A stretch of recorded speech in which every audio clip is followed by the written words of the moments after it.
measure some more. We had some struggles with our shiplap again, similar to yesterday. So just issues with the level, issues with getting everything perfectly flush to the corners along the long run. So that was a little bit frustrating, but we're gonna work through it. So we tried not to lose too much momentum and just keep moving forward, even though we had to undo some of our work. If we would have used more mud earlier the last couple days, we wouldn't have had to spend as much time today patching and filling in knife marks before we textured. And then I guess using watery mud, because we did start with a little bit of a drier mud and it wore us out, and then Corey came in and showed us it was not soupy enough, so that will help too. Yeah, so mainly on our sheeting, that was the biggest thing. I mean, we didn't have enough water in our drywall to start with and in our mud when we were texturing, and it's not a huge mistake. We were able to correct that one pretty easily. But the sheeting, we got about halfway up this back wall and had to take it all back down outside. Not the sheeting, the shiplap. We get those mixed up. The shiplap outside. So we put it up about halfway, and then Corey came out and he could see right away that we had some little waves in it. So we had to pull it all back down and start over. I would say the texturing, making sure that you're doing it the correct way. We just learned to keep that pace going. So while JC was fixing some of that stuff, I got the caulking and the wood filler, and I just started working on the next day's tasks. So that's something important. If you get stuck or if you're down to a one-person job, do not just wait around for them to finish. Go find what's next and start working on that, start setting up, start measuring, clean, whatever needs to be done. Help them out. Yeah, keep that moving. Help them out. Just handing tools and moving around the bench and moving up the ladders, sometimes that helps a lot. Or if they're up on the ladder, wipe the mud off, clean the tools. If they're up on the ladder, they can shout down the measurements to you, you'd be cutting. So just split up the work and then just keep it moving. So nobody should ever be sitting around. Yeah, so when you're texturing, keep your movements big and put lots of mud on your trowel, just put it around. Don't stop moving. Even if you're going slow, just don't stop moving. So just keep that pace steady. I mean, I've already said this for the past 3 days, so that your stuff is level. Like, that's a huge deal. Our electrical box is actually like a quarter off level. So And our door frame. So by putting up a shiplap, right, and you're trying to make it flush or level off a non-level box, it's pretty hard to do, right? So you're fighting yourself on that, and it just takes more time out of your day. It takes more time out of people's day because not everybody worked on this build. So just make sure everything's level. Make sure everything's done properly. Take the time to do it correct. One, so not everybody has to come back and do the work for you. That's a huge deal, at least in my book. So, yeah. All right, so today we're gonna finish up our drywall. So we're still gonna be using our mudding tools. You may want all your knives just for any touch-up areas, for mixing your mud and scooping. And then we're finally gonna get to use our trowel. So we'll be putting on the mud, and then you always need your pan. And you're also gonna need either an official hawk, if you can get one, or we used a handmade one earlier, and JC will showcase that. The other tools that you're going to need as we finish up our shiplap, so we might need to cut it, we'll need a saw, we'll need a nail gun, you'll need your drill for mixing up your drywall mud, a level for the shiplap, flashlight for the drywall mud, again to see all the areas that are missed that either need to be sanded or filled in. The oscillating tool is going to be handy for cutting out any shiplap areas that you need to cut out. What we also used for cutting out some of the shiplap is the jigsaw, and you can get this from the tool room. We also, with our shiplap, you're using your square a lot and your pencil. You may need a knife to open the shiplap packaging, and obviously always have your trusty measuring tape on hand and a nail to push in any nails that are kind of sticking out. The last thing that we did that we're going to do is try to get a lot of our caulking done and the wood filler on the trim. So you will need your wire brush for that. Once you put in the wood filler, you're going to want to brush it down. And I actually sanded it a little too, because the house that I'm on had quite a bit of heavy-handed wood filler. So we needed to get it filed down a little bit before we went over it with the brush. And then for the caulking for the windows and door and some of the corners and joints, you're going to need your small caulking gun. And a T-square to mark all your studs on the wall as you're going up so you can put your shiplap without putting nails through your wiring. And that's everything we need for today. Good morning. So we're just getting ready to knock off any little bumps and boogers on the wall before we do our texturing. So we're going to get in here with our flashlight and one of our smaller knives and just go along and knock off anything, find any last minute patches that we need to do. So we have some mud left over from yesterday, and JC's going to do the patching while I do kind of just run my knife over the wall and make sure I knock down any high spots. So I'm going to do that really quick and then we'll get to texturing.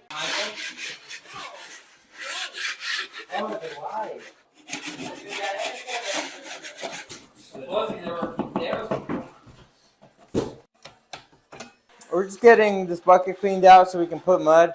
So you can tell over there we didn't clean that one out, or I didn't clean that one out yesterday. So it's got a couple chunks, and so we're gonna try not to use that. So we went and got a new bucket, cleaned her out, nice and smooth, so we don't have any material falling into our mud. And that's about it.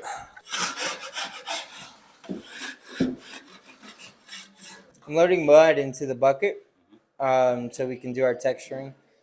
So this bucket is actually really clean. I just cleaned it out.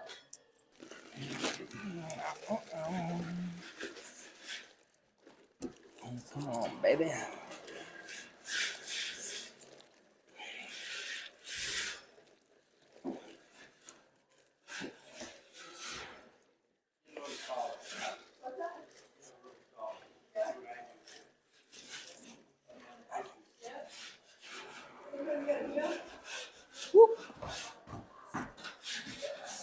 One second. It looks like a lot of water, so hold on. Just taking some water out. Try this at home, kids. Now we're gonna mix it. So JC is just filling in a couple last little areas before we do the texturing. So here we had some bumps. Kind of when you're sliding your knife, sometimes it starts skidding and it'll leave these little, I don't know if you can see those, but these little kind of speed bumps. So we're trying to get those covered up so they don't show through our texture. So I'm just holding the light since JC doesn't have enough hands, and that helps him see where to go next and how he's doing. So we can make sure we don't have to sand a bunch and that we could be ready to texture really effectively. Sometimes I do up and down, and that helps like when you're trying to fill in those. Yeah. Let's go the opposite way.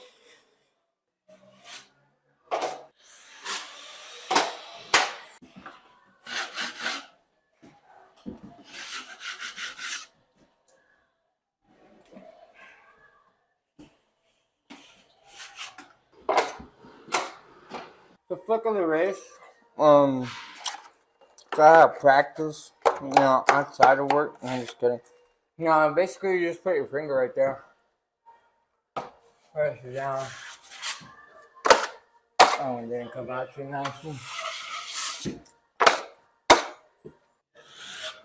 That's from your shiplap. I'm gonna just do some of this above the doorway with my small knife.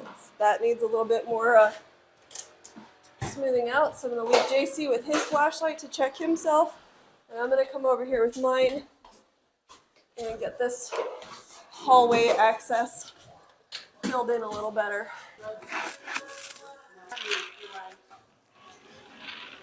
Just any little spots that we missed. So here's some screws that you can see they've been covered a couple times, but it keeps shrinking. So I'm just filling them back in, making sure that you can't. All right, so you're filling in some of this. This area is not done yet. Yeah. So with the light, you can see this right here. So really, you can sand most of that out right here. And see, you don't want to leave that lip right there. Right, we can float that. Right, that should be floated out, and you don't want to see these ripples right here. Right. Which can be sanded out. But you can see all of those where you ended your first coat. If you watch what he did that, but then he pulled it real tight against the sheetrock to get rid of all that. So like right here, you got a knife on you? Yep. So even right here, he would pull out as much of that as he could to flatten it out. And it just takes time to get it all. Well, it's like you said, you know, it takes time to get proficient at this. Yeah. Hey, Dan. You found the water bottle. All right, so yeah, just you guys are doing a good job. It's just a lot of work. Yes.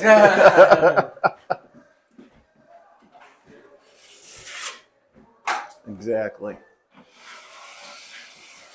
Okay, now you're going to want to go up top. Yeah, just like that. See how I got rid of that, Yeah. a lot of that upper? And then go down with it, right? You can, but I'd do another one down low. No mud. No mud? No mud. See how that got rid of that? Yeah. And the biggest thing is you want to get rid of that upper part right there. So anything there, so you try to... That's low enough to where Right. like sanding. Right. 5 minutes sanding right there. Yep. All right then. Okay. All right. Seeing that you left right there? You want to come back across and get rid of that.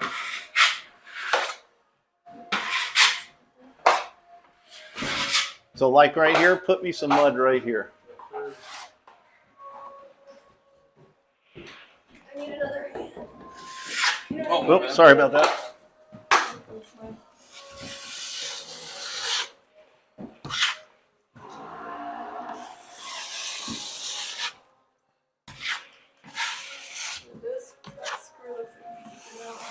Yeah. You can see what's happening right there.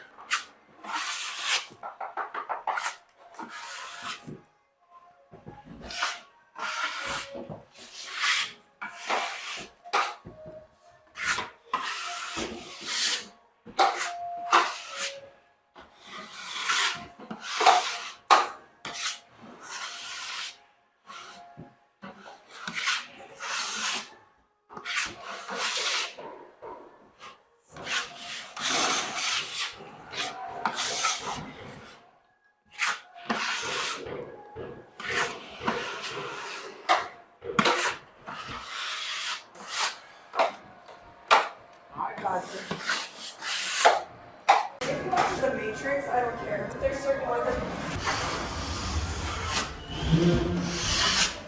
Program, right, for Amazon. For my flashlight, it's on my arm. Like, hey, yeah.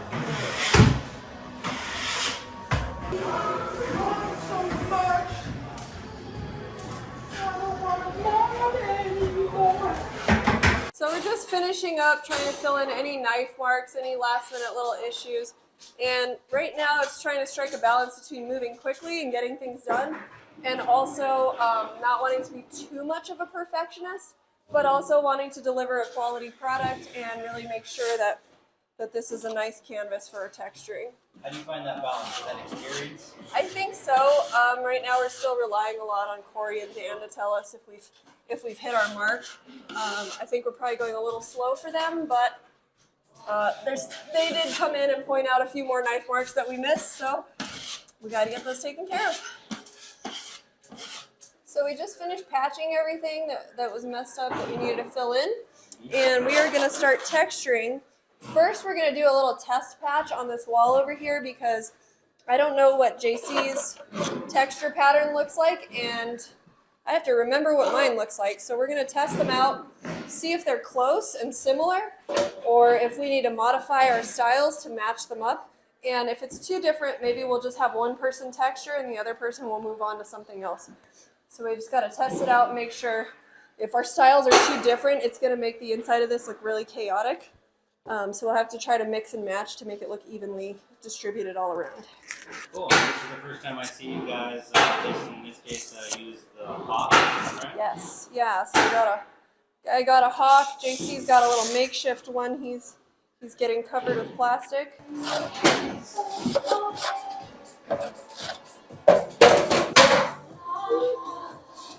Okay.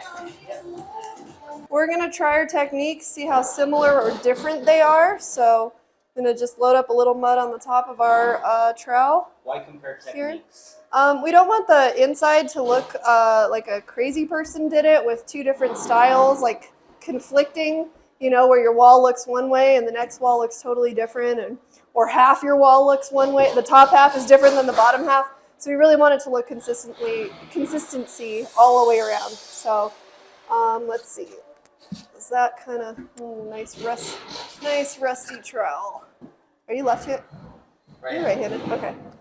So yeah, so if we can make it kind of similar, I forgot that technique. I don't like that at all. So it takes a little practice, and we've only done this once ever before, so we're just trying to get our techniques before we just start going crazy on this house. And How'd you go there? huh? Yeah, go. I just kind of, yeah, up and down, back and forth, like two rows. Yeah, like how did his come out so nice? And try going different directions too, because you get a different like technique depending which way you go. And if you get too flat like that, you might want to scrape it and do it again. And you also want to make sure you're kind of just doing your top of your kind of like start and then go up, so it like smears it as you go, and then you can kind of like go back over it. I think when Corey showed us, he said you only want to go over it twice. If you go over it too many times, that's when it gets too flat. So you like kind of smear it on your knife. Yeah, like up and then over. Go up even almost that way and then come back. Yeah. Just keep trying. I don't know. There's different like, or you could try like a windshield wiper motion. There you go. That has that texture to it. And you just kind of keep doing that and filling in any spots that are like that. I think it's coming along. I think actually our techniques are not too different. I think our techniques are not that different. JC's still kind of working on his style. Are we going to go zigzag? Are we going to swoop in? Are we going to swoop out? We're going to kind of mix all of them up.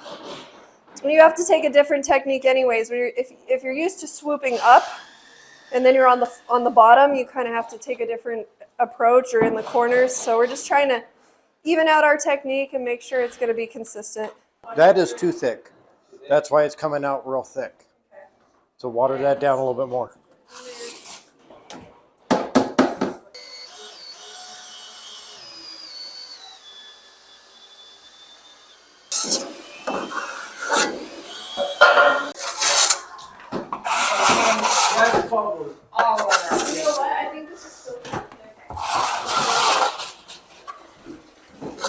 It should, yeah, it's still too thick. When you pick it up, it should almost all come off the blade.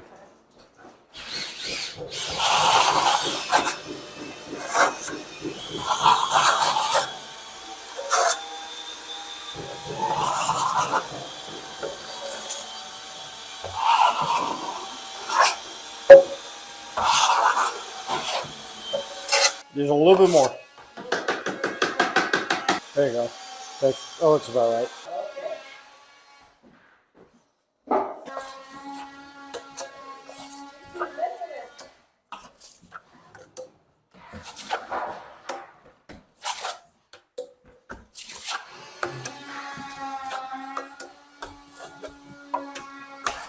That's about right there.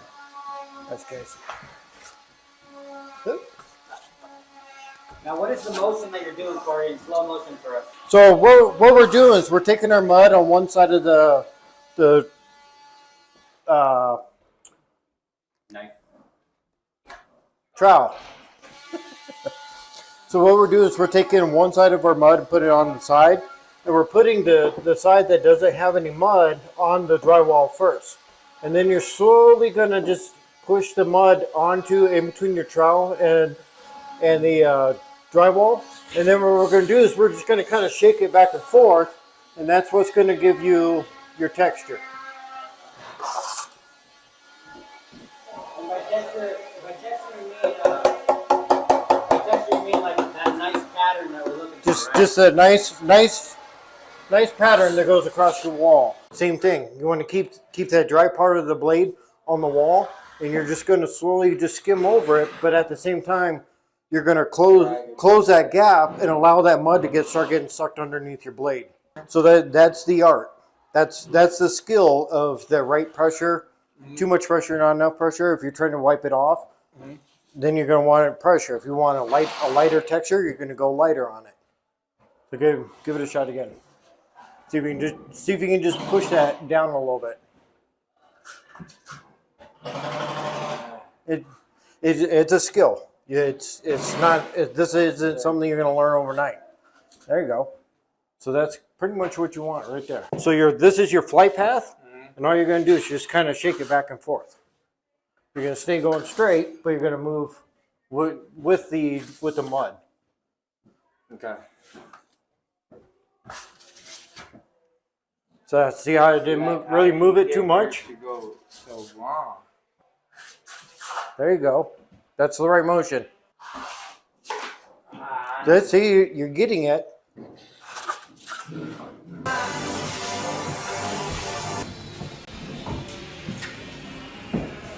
Your library is at wellstarter.com/active-hash.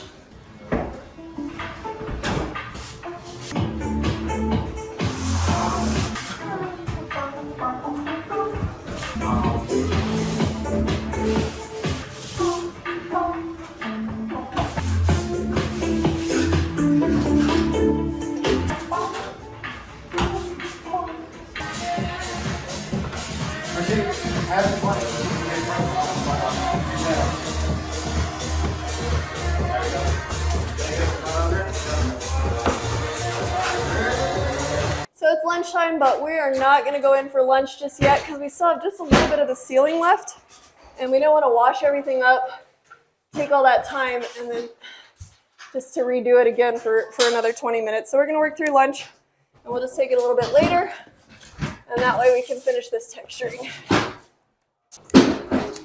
Yes! Yeah, so if you guys skipped Arms Day this week, you're in luck because today is Arms Day. So we are texturing the ceiling. It falls down a lot when you're on the wall, you might have noticed, but it falls down even worse when you're working on the ceiling. So just be ready for lots of splattering and don't wear your best clothes.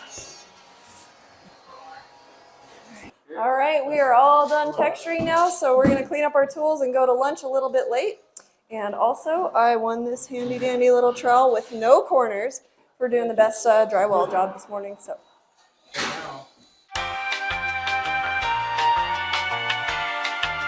Let me just hop out of there. Thank you.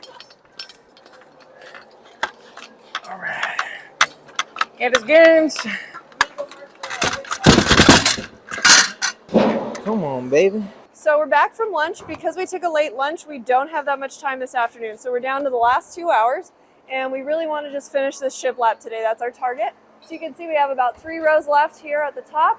We're not doing any shiplap on this side as it'll be connecting to the next module. We have almost this entire back side to do, and then just one piece that we already cut the other day on this last little butt wall here that we need to throw up here. So we are getting our ladders. JC is unjamming the nail guns, and we're gonna get cracking and see if we can't crank this out in the next 2 hours. All right. The top is perfect, it's just the bottom, it's like, oh. What you got?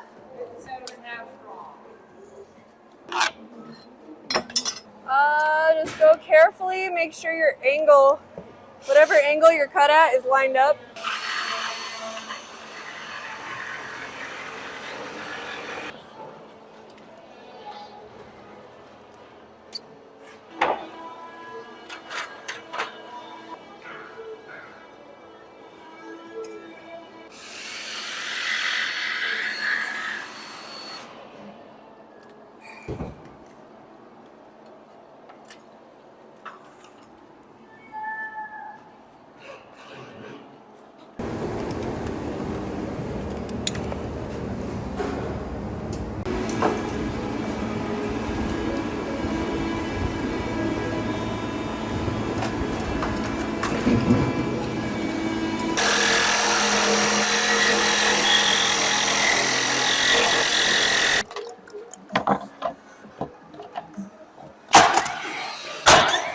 We're gonna have to cut it.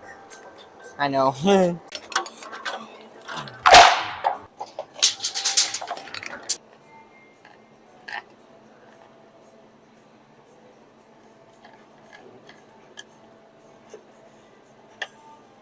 This don't make sense. What the hell?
Every time that we run into a little area that we have to cut out, so right now JC is cutting out some parts for the electrical box, then I'm just running around and doing all the caulking that we can in the meantime, and then I run back there and help him put up the next big long piece. So short pieces one person can do, long pieces takes two.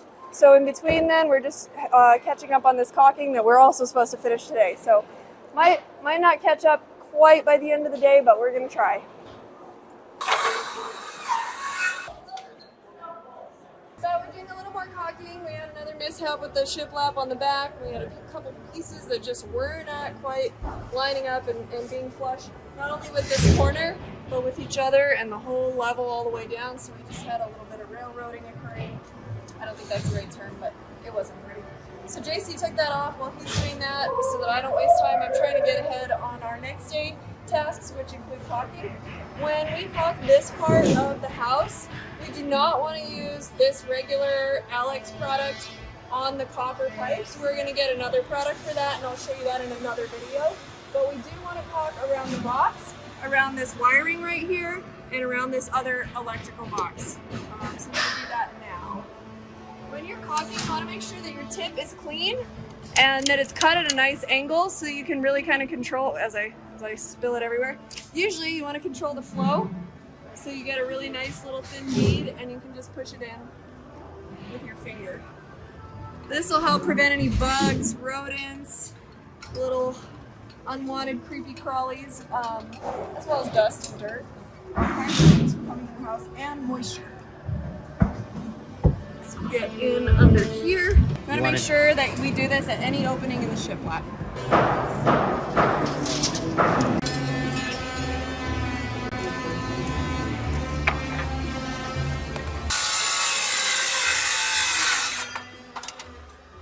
So looking at the texture here, this looks really nice. It's got a lot of good coverage on it. There's no empty spaces or what we call bald spots. There's no tooling, no tool marks. It's just a nice, smooth consistency all the way through. I mean, I'm really impressed with this texture. Yeah, any spots that have to be taken care of, or? So there is just a couple spots, like if you look right here, that one, once you sand that down, you're just gonna make that disappear real quick. So I mean, that's not a big deal. You're gonna do a once over with your pole sander, and it'll take all that right off. So the caulking here, you can see, is just right there in the joint. That's the only place it should really be. You shouldn't have a really big fat bead or like a finger wide bead. So this has been cleaned up. This is what we're looking for. This is nice and clean. So the gaps have been filled nicely. There's not a lot of over caulk on it. So I mean, this is what we're looking for. This is good. So one thing I noticed when I came around a few minutes ago, that the shiplap was at 2 different heights. So we had him pull it back off because he was sitting a little bit crooked, kind of sitting like this on it, and there was an eye catcher as I walked around the corner. So we now have him pulling it off and correcting it.